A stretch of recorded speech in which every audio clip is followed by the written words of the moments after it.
하나님께서 이르시기를 안식일은 나의 날이니 거룩히 지키라 명하셨습니다.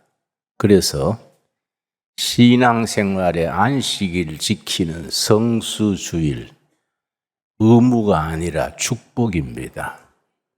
안식일 지키는 것을 율법으로 받아들이지 말고 글자 그대로 안식하는 축복의 날로 받을 수 있기 바랍니다.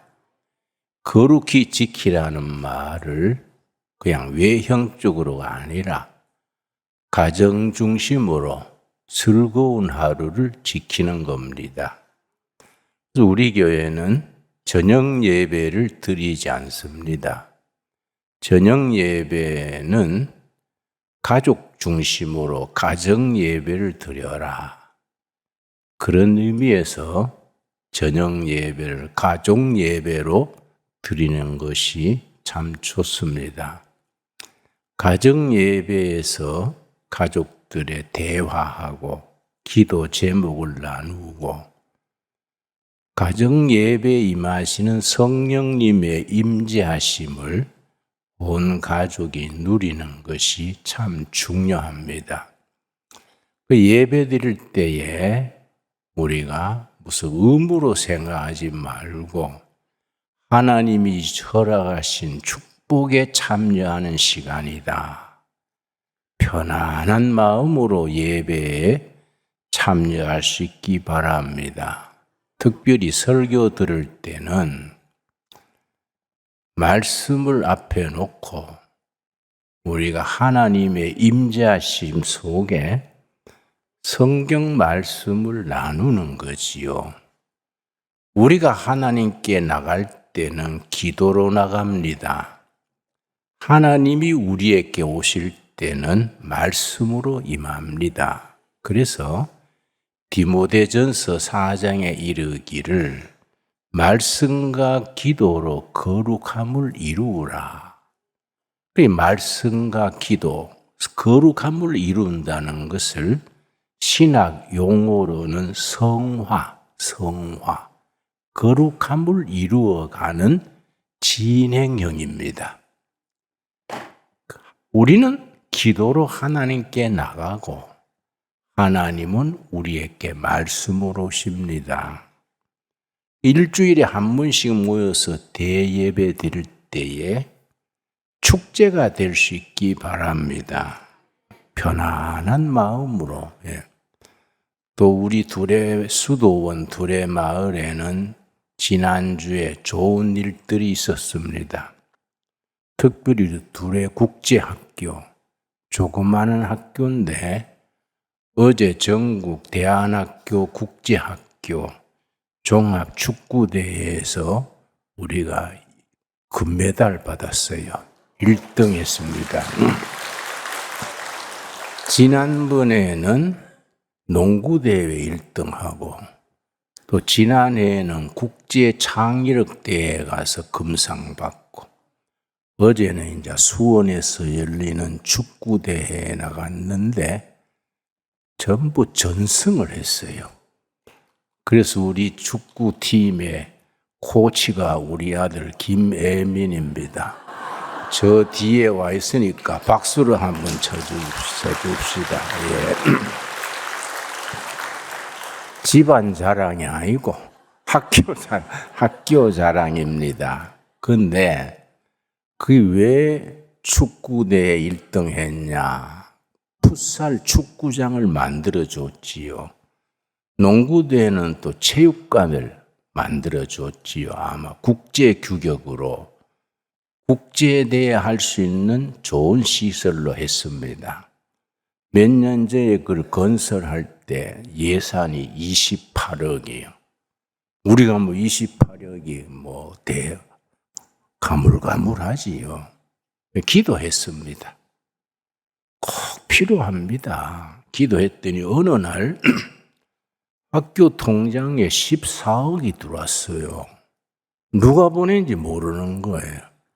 은행에다 조사를 해봤더니 시카고에 있는 어떤 할머니가 평생 가발장사 해가지고 연세가 80 가까운데 기도 중에 한국 김진홍 목사 학교 체육관에 보내라. 그런 마음에 확신이 임했대요. 14억이 들어온 거예요. 얼마나 감사하겠습니까? 그러나 절반밖에 안 되지요. 또 14억이 모자려서 그냥 기도했는데 은행장이 찾아와서요. 목사님, 적은 돈이 아니고 이렇게 14억이 들어와 있는데 왜 쓰지도 않고 가만둡니까? 그래서 아니 우리가 체육관 건축을 위해서 기도하고 있는데 28억인데 모자려서 계속 기도합니다. 그랬더니 은행장이 그래요. 걱정 마십시오. 우리가 저리로 완전히 건축 끝날 때까지 뒷바라지 하겠습니다. 그래서 이제 체육관이 된 거예요. 학생들이 시간만 하면 농구하고 또 풋살, 축구하고 하니까 우리 학교는 반드시 하루에 1시간 운동한다. 이 체력이 국력입니다. 입시 공부를 해가지고 애들은 체육을 안 시키고 공부만 시키니까 내가 서울대학 학생회 초청으로 서울대학 특강을 했는데 특강 마치고 서울대학 학생상담연구소 소장이 이제 심리학, 상담 심리학 박사더라고요. 목사님 오늘 강의 참 좋았습니다. 내 방에 가서 차 한잔 나눕시다. 가서 이제 상담연구소 소장과 대화를 하는데 목사님 서울대학 그러지만은 서울대학 전교생 중에 우울증, 노이로제, 심신허약자가 37%입니다. 특별히 정신적으로 입원 치료해야 될 학생이 6%입니다. 그러니까 서울대학 나오면 뭐 합니까? 우울증 걸린 서울대 학생이 우리 사회가 그렇게 필요하겠습니까? 그러니까 체력이요, 체력. 체육만 하면 안 되지요. 우리 학교는 매일 기도회를 하고 40분 바이블 스터디, 큐티, 경건의 시간을 가지고 체육을 하니까 심신이 건강하지요. 참 감사한 일이지요. 그러니까 요즘 대안학교, 국제학교들이 어려워요. 문 닫는 학교들이 즐비합니다. 우리 학교는 계속 학생들이 오는 거지요. 학생들이 오니까 기숙사가 모자라지요. 이 기숙사를 위해서 우리가 지금 펀드레이징, 모금을 하고 있습니다. 우리 신광두레교회 교인들은 내가 강대상에서 보면은 헌금 낼 분이 별로 없어요. 보태줬으면 싶은 사람들은 많아도 모두 딴 데 가서 2탕, 3탕 망하고 신광두레교회 오는 거예요. 그 내가 늘 제일 듣기 거부한 거이 아이고 전에 돈 많을 때 헌금 좀 할걸. 응? 다 털어먹고 여기 오는 거예요. 그냥. 그러나 기도가 힘이지요. 기도. 우리가 국제학교에도 우리 교회에도 이 주차장이 문제 아닙니까? 내가 아는 분도 몇 분이 왔다가 주차할 데가 없어서 빙빙 돌다가 딴 교회로 갔어요. 주차장 지어야 되고 또 우리가 이 땅이 넓습니다. 한 10,000평 이상 되지요. 그런데 악산이지만은 잘 꾸미면은 명품이 되는 거예요. 여러분 디즈니랜드 아시죠? 미국에. 디즈니랜드의 사막에다가 졌는데 그걸 비전을 받은 사람이 디즈니랜드 계획서를 짜가지고 주머니 넣고 다니면서 출자할 사람을 찾아다니는데 22년 걸렸어요. 22년 만에 한 은행이 당신 열정, 패션이요, 패션. 당신 열정이 내 마음이 타지가 된다. 우리 은행에서 되겠습니다. 그래서 디즈니랜드가 계획한 지 22년 만에 이루어졌는데 디즈니랜드가 세계에 퍼졌는데 어디든지 은행은 딱 그 은행입니다. 디즈니랜드 중심에 그 은행이 딱 있어요. 그런 비전이 있고 공감하는 동지가 있고 그래야 됩니다. 그럼 우리가 이 산이 악산이지만은 탁월한 상상력을 가지고 디자인을 해야 돼요. 그럼 악산이 명품으로 바뀌는 겁니다. 그렇지 않습니까? 그래서 우리가 이 의정부에서 포천까지 청소년들이 신강두레교회 가서 놀자, 거기 가서 운동하자, 거기 가서 찬양하자, 모여들도록 해야 됩니다. 시대가 바뀌어서 교회 잘 지어놓고 교인들이 오도록 기다리는 시대는 지났습니다. 우리가 교회 밖으로 나가서 걔들 수준에서 복음이 전달되도록 밖으로 나가는 교회가 돼야 됩니다. 우리 신강두레 교회가 시작한 지 얼마 안 되지만은 10년 안에 이곳이 명품이 될 수 있게 되기 바랍니다. 그 교회가 뭐 굉장하다는데 구경하러 가보자. 그런 식으로 우리가 소문나는 교회가 돼야 됩니다. 오늘의 주제는 마태복음 5장 7절입니다. 5장 7절 한번 찾겠습니다. 5장 7절 말씀. 긍휼히 여기는 자는 복이 있나니 그들이 긍휼히 여김을 받을 것이며. 본래 헬라어 성경 원문하고 우리 성경은 번역에 조금 우리가 미흡합니다. 헬라어 성경 원문은 순서가 달라요. 복이 있도다. 첫 마디가. 복이 있도다가 헬라어로 마카리오이 복이 있도다. 긍휼히 여기는 자들이요. 그들이 긍휼히 여김을 받을 것이미로다. 좀 마음에 닿는 느낌이 다르지요? 긍휼히 여기는 자는 복이 있나니 이것보다가 복이 있도다. 긍휼히 여기는 자들이요. 그들이 긍휼히 여김을 받을 것이미로다. 우리 사회에 긍휼한 마음이 꼭 필요한 때입니다. 너무 세상이 살벌해요. 내가 지하철 타고 서울에 가는데 9시에 탔더니 출근 시간이 됐는가 너무 복잡해요. 그래 막 복잡하니까 비집고 들어가다가 젊은 사람 발을 밟았어요. 근데 이 영감이 눈이 빛나. 막 악을 쓰길래 나도 기분이 틀어졌어.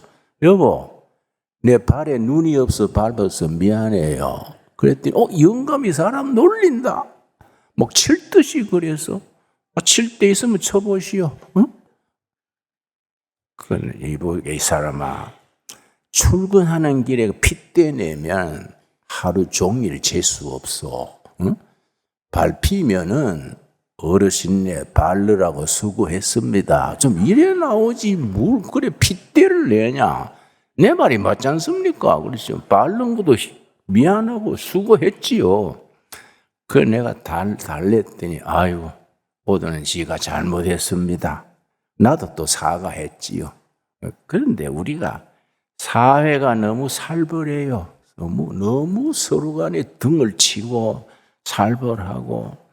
그래서 내가 내 친구하고 서울 종로에 걷다가 막 어깨가 받들리잖아요. 종로 2가에 가보십시오. 막 꽉 차서 걸어요. 그래서 내가 친구가 중소기업 사장인데 이 서울에 모여서 모두 뭐하고 사노? 그랬더니 뭐하기는 서로 새겨 먹고 살지 이러더라고요. 그러니까 서로 살벌해요. 이런데 긍휼하단 말은 동정심, 자비함 이런 거 합친 단어입니다. 긍휼하다는 거. 여기요. 상대방의 고통을 내가 같이 느끼는 마음이요. 이걸 이제 심리학에서는 감정이입 그래요. 심리학 용어로 감정이입. 상대방의 감정을 내가 같이 느끼는 거예요. 상대방이 슬퍼할 때 같이 슬퍼하고 상대방이 기뻐할 때 같이 기뻐하는. 그래서 불교에서는 그걸 이 긍휼을 대자대비하신 부처님 그렇게 표현하지요. 이 자비라는 것은 자자는 기쁠 자자입니다. 비는 슬플 비자. 상대방의 기쁨을 같이 공감을 하고 상대방의 슬픔을 같이 슬퍼하는 거. 이 긍휼이요, 긍휼. 상대방의 고통을 내가 같이 느끼고 동참하는 겁니다. 아이고, 저 자매가 얼마나 힘들까? 내가 뭐 도울 게 없을까? 상대방의 아픔을 내가 같이 느끼는 거예요. 감정이입이지요. 상대방의 아픔을 느끼니까 위로하는 거지요. 힘들어도 참읍시다. 해 뜰 날이 오지 않겠습니까? 밤이 깊으면 새벽이 옵니다. 겨울이 왜 옵니까? 봄이 오는 거요. 이렇게 위로하면은 그 사람이 용기를 주는 거예요. 말 몇 마디인데 마음이 편안해지는 거지요. 이 긍휼이요, 긍휼. 복이 있도다. 막하리 오이. 긍휼히 여기는 자들이요. 하나님이 그들에게 긍휼을 베풀어 주실 것이다. 아, 멋있어요. 그래서 성경 전체에 축복에 대한 말씀이 계속 나오는데 창세기부터 요한계시록까지 축복에 대한 말씀은 계속 나옵니다. 첫째로 창세기 1장 27절 말씀. 창세기 1장 27절. 나는 모태신앙, 3대째 모태신앙으로 내가 지금 83시니까 83년 교회를 다닌 거예요. 그런데 이 성경을 깊이 제대로 핵심을 딱 가슴에 담지를 못해요. 그냥 수박 겉핥기로 아멘, 아멘 하고 다니는데 성경 말씀의 진수, 엑기스죠, 엑기스. 그 엑기스를 우리가 가슴에 받아야 되는데 그렇지 못하고 겉도는 경우가 많아요. 자, 창세기 1장 27절 말씀.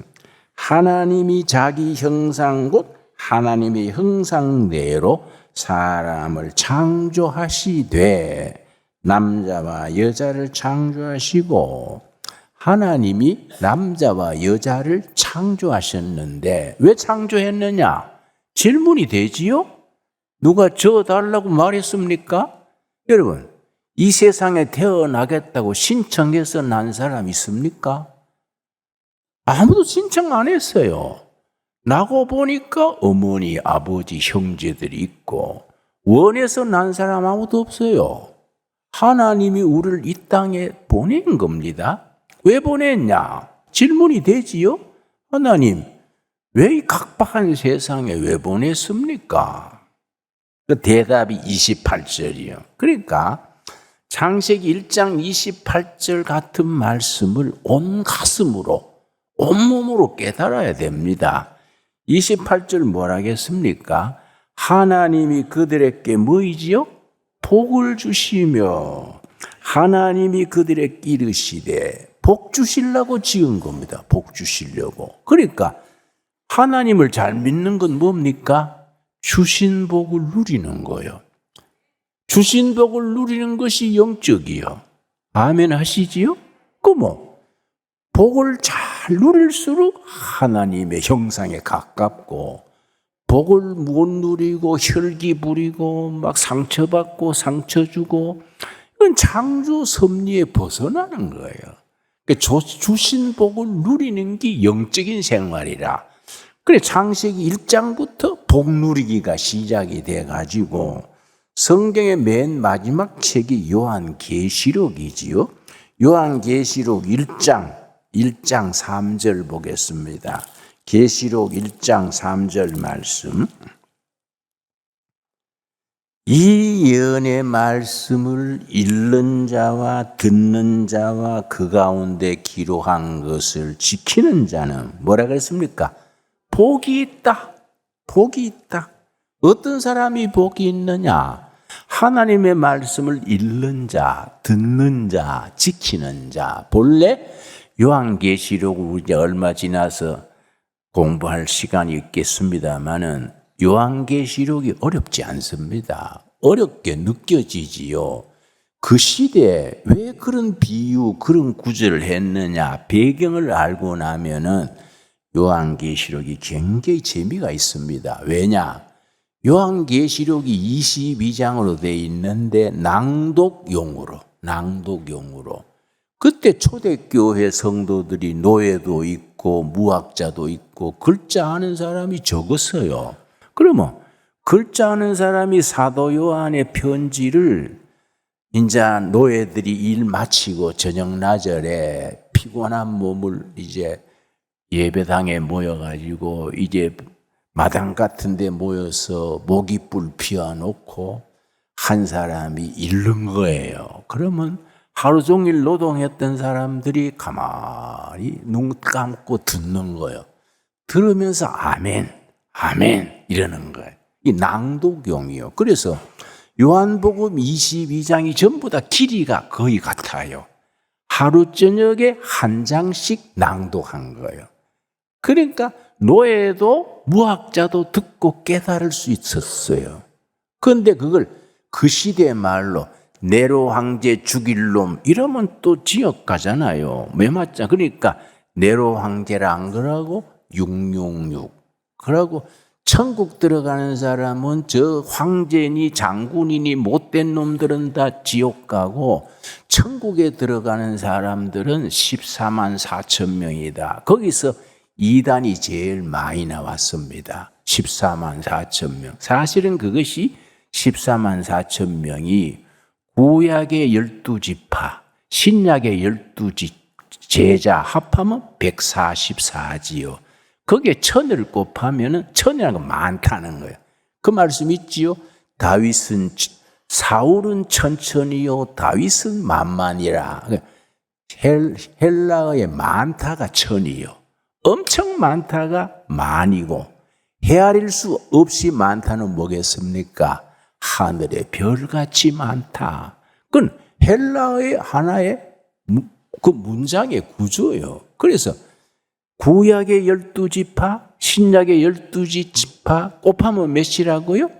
144에 많다는 걸 천을 곱하니까 14만 4천이야. 그런데 우리요, 박태선 전도관이 덕수에 있어, 덕수에. 거기에 14만 4천 명만 구원받는다. 14만 4천 명 되기 전에 집 팔아가지고 논 팔아가지고 들어와라. 서로 경쟁해가지고 집 팔아가지고 들어온 거예요. 그거 갖다가 완전히 평생 병신이 된 거지요. 그러니까 성경이요, 이게 잘못 해석하면요, 독이 되는 거예요, 독이. 성경은 해석이 중요합니다. 그러니까 성경의 복에 대해서 창세기부터 요한계시록까지 축복을 계속 얘기했는데 우리가 축복을 잘못 생각하는 겁니다.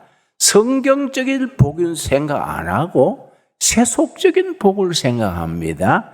거기에 대해서 에베소서 1장 3절 말씀, 신약 성경 에베소 1장 3절. 내가 자꾸 성경 찾으니까 좀 보대끼입니까? 예. 그래도 성경 공부를 해야 안 되겠습니까? 그지요? 에베소서 1장 3절 말씀에 진짜 복이 뭐이다. 그걸 얘기해 주는 겁니다. 성경을 늘 들고 다녀도 내용을 잘 모르고 그냥 폼으로 들고 다니지요. 에베소 1장 3절 신약 성경 309페이지. 여러분이 세상살이 바빠가지고 성경 잘 못 읽는 줄 알고 내가 페이지를 일러드리는 겁니다. 찾을 때까지 이런저런 얘기하는 겁니다. 다 찾았습니까? 이걸 모르면요, 뭐 에베소 샀는데 창세기부터 더듬으니까 뭐 예배 끝날 때나 돼야 에베소 오잖아요. 예. 에베소 1장 3절 찬송하리로다. 하나님 곧 우리 주 예수 그리스도의 아버지께서 그리스도 안에서 하늘에 속한 모든 신령한 복을 우리에게 주시되 복은 복인데 어디에 속한 복입니까? 하늘에 속한 복. 그런데 우리는 자꾸 세상에 속한 복을 찾는 거예요. 세상에 속한 복을 찾는 거지요. 하늘에 속한 복인데 세상에 속한 복을 찾으니까 박자가 안 맞지 않습니까? 하늘에 속한 신령한 복인데, 그래서 예수님이 하늘에 속한 신령한 복을 일러주는 핵심이 마태복음 5장이에요. 거기에 예수님의 산상수훈에 산에서 가르쳤다고 마태복음 5장, 6장, 7장은 산상수훈, 베풀 숫자예요.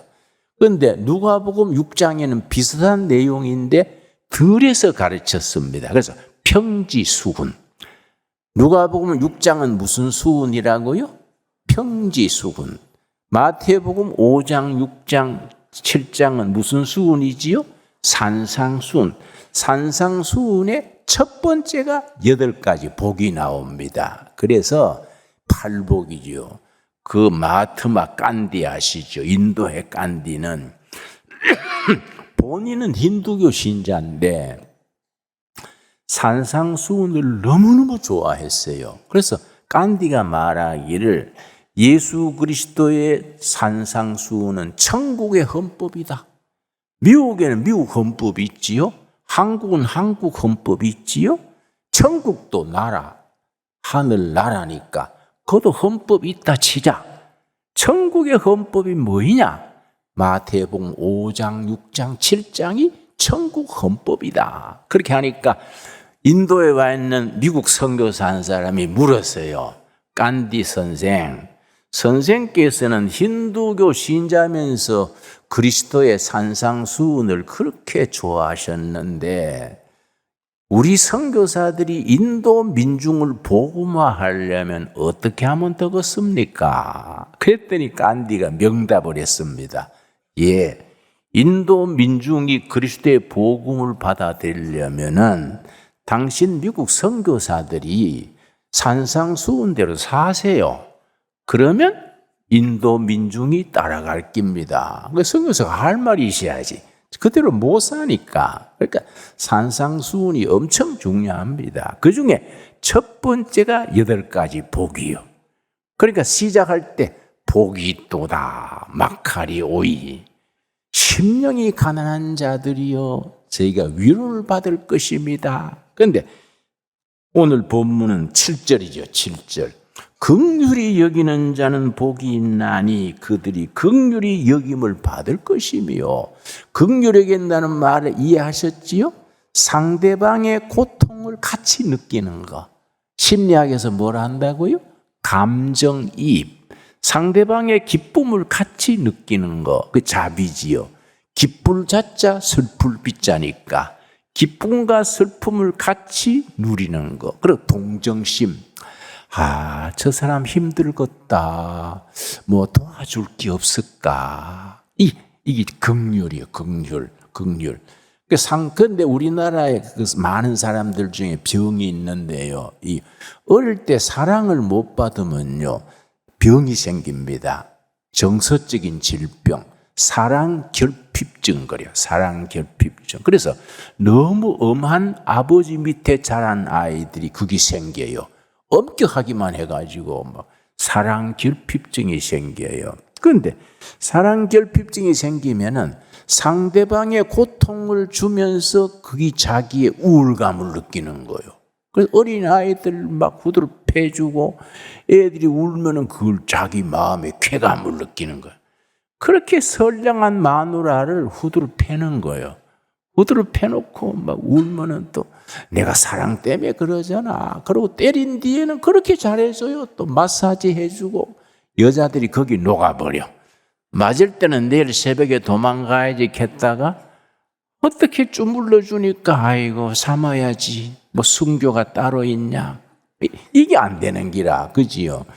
근데 이게 상대방을 괴롭힘으로 자기 우울감, 존재의 의미를 느끼는 거예요. 병이지요, 병. 그런데 이걸 치료하는 것이 산상수훈이요. 복이 있도다. 긍휼히 여기는 자들이요. 상대방의 아픔과 슬픔을 같이 공감하는 자들이요, 하나님이 그들에게 긍휼을 베풀어 주실 것이다. 여러분, 우리가 뭐 돈을 가지고 도와주지는 못해도 있으면 많이 도와주지요. 또 뭐 우리가 딴 건 뭐 크게 못 베풀어 줘도 그 사람의 아픔에 같이 참여하는 거. 아, 힘들겠다. 힘내자. 그래서 상대방의 아픔을 공감하고 거기서 위로하고 용기를 주는 것이 긍휼입니다. 긍휼. 여러분, 긍휼한 마음 주시도록 기도합시다. 긍휼한 마음을, 그래서 사람이요, 뭐든지 친절해야 돼요. 친절하고 아주 부드러워야 돼요. 그래서 부드러운 게 이게 나부남, 나부남. 나도 부드러운 남자다. 나부녀, 된장녀가 아니고 나부녀, 부드러운 여자. 근데 사람들이 안 가르치잖아요. 날 잡으라. 일본 사람들이요, 한국에 제일 부러워하는 게 5가지래요. 첫째가 부산 신항. 앞으로 최고의 항구가 될 것이다. 특별히 북극 항로가 열리면요, 출발점이 부산항이에요. 지금 부산항이 앞으로 싱가포르나 이런 큰 도시로 바뀐다 그래요. 울릉도에 지금 비행장 닦고 항구 닦고 있습니다. 북극 항로 열리면 부산항에서 출발해서 울릉도 항에서 기름 넣고 베링 해협으로 유럽으로 가면은요, 지금 스웨즈나 뭐 이런 거에 절반밖에 안 돼요. 그리고 막히는 것도 없고. 그러니까 부산항, 인천공항, 그리고 삼성전자, 그리고 여자 골프. 5번째가 뭔지 압니까? 한국 아줌마들. 한국 아줌마들 세계 유명합니다. 처녀 때는 얌전해서 장가 갔는데 아들 두어놓고 나더니 막 사자로 바뀌어가지고 날짜 무락하고 뭐 배짱 내밀고 막 남편 멀어가면 뭐 응? 애들 딱 끼고 응? 당신이 나가라 필요 없다. 대책 없어요. 한국 아줌마들이 세계 유명합니다. 세계.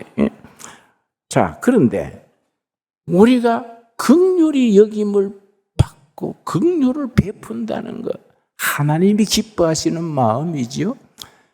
나부녀, 부드러운 여자, 나부남, 부드러운 남자, 이 긍휼히 여기는 거이지요. 여러분, 긍휼한 마음을 가질 수 있도록 기도하시기 바랍니다. 기도해서 응답받기 바랍니다. 그래서 우리 교회 세교인들이 많이 오는데 딱 와보고, 야, 그 교회는 참 친절하대. 사람들이 그렇게 따뜻해, 부드러워. 그래 소문나야 안 되겠습니까? 그런 교회가 돼서 이 인근에 있는 의정부에서 포천까지 사람들이 상처받고 외로운 사람들이 여기 와야 돼요. 그 내가 전에 교회에서, 우리 교회에서는 성미라는 게 성미. 식구들이 아침밥 할 때 5식구면 쌀 5숟가락을 따로 떼놓는 거예요. 그걸 일주일 내내 모아가지고 여전도의 회원들이 교회에 가져와요. 그걸 목사님의 집에 갖다 줘요. 그 나한테 여전도에서 가져왔길래 그러지 말고 나는 교회에서 생활비 주니까 이 쌀을 가지고 보람 있게 씁시다. 어떻게 쓰면 돼요? 그때만 해도 배식이 없었어요. 학교 급식이 없었어요. 그래서 도시락 못 사가지고 학교 오는 애들이 있어요. 그런 애들 찾아가지고 여전도에서 도시락 만들어 갖다 줍시다. 그런 애들을 어떻게 찾아요? 그래서 각 학교 교장 선생님 만나가지고 담임 선생들 모아서 그 반에 도시락 못 사오는 애들 조사를 하세요. 소문 내지 말고 조사를 해가지고 딱 명단을 만들어가지고 그 학교 도시락 못 사오는 애들이 20명이다. 그러면 아침마다 도시락 20개를 갖다가 맡기는 거예요. 담임한테 맡기는 거예요. 그럼 담임이 애 서랍에다가 착 넣어주는 거예요. 그걸 했더니 굉장히 좋았어요. 그런데 한 번은요, 예배 10분 전에 허름한 아줌마가 아주 교회 뒤에 와가지고 그렇게 울더라고요. 하염없이 울어요. 그래서 내가 시간이 좀 있길래 내 방에 모셨지요. 왜 뭐 슬픈 일이 있습니까? 그랬더니 교회 처음 옵니다. 남편이 하도 자기를 때려싸서 한국 남자들 부인 폭행 이거는요 아주 고쳐야 돼요. 맞다가 애 중학교 2학년, 초등학교 5학년 둘이 놔두고 집 나간 거예요.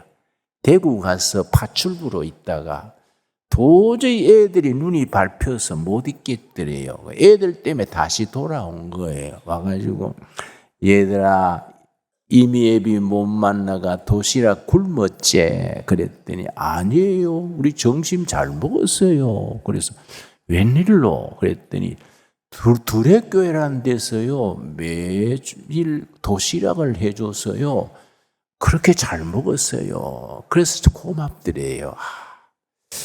부모도 못 챙기는데 그 교회 여전도 교회에서 도와주는구나. 그래서 자기가 신세 갚으려고 예배당 다녀주면 신세 갚는구나. 예배당 다녀주러 왔대. 그래 오니까 그렇게 눈물이 난대요. 그래서 내가 위로해 주고요. 그게 전도 아닙니까? 전도. 긍휼히 여기는 자가 복이 있나니 긍휼을 베풀고 슬픈 사람 같이 슬퍼하고 아픈 사람 같이 아파하고 이게 있어야 되는데 그냥 전도지 줄고 예배당 다니세요. 그래 니나 다녀. 이런단 말이야. 안 그렇습니까? 그러니까 우리가 복이 있도다. 마카리 오이. 긍휼히 여기는 자들이요. 상대방의 아픔과 슬픔에 공감을 일으키는 자요. 위로하고 용기를 주라. 그러면 하늘 아버지께서 너희들을 위로하고 용기를 줄 것이다. 이 말씀 오늘 하나님이 주신 말씀으로 받을 수 있게 되기 바랍니다. 기도하겠습니다. 하나님 감사합니다. 때를 따라 도우시는 아버지 은혜로 이렇게 귀한 역사를 함께 모여서 안식일을 지키게 하셔서 감사합니다. 오늘 복에 대한 말씀을 우리가 읽었습니다. 복이 있도다. 긍휼히 여기는 자들이여 하나님이 그들에게 긍휼히 여김을 받게 할 것이다. 아멘. 우리에게 주시는 약속의 말씀으로 받게 하여 주시옵소서. 예수님 이름 받들어 기도드렸사옵나이다. 아멘.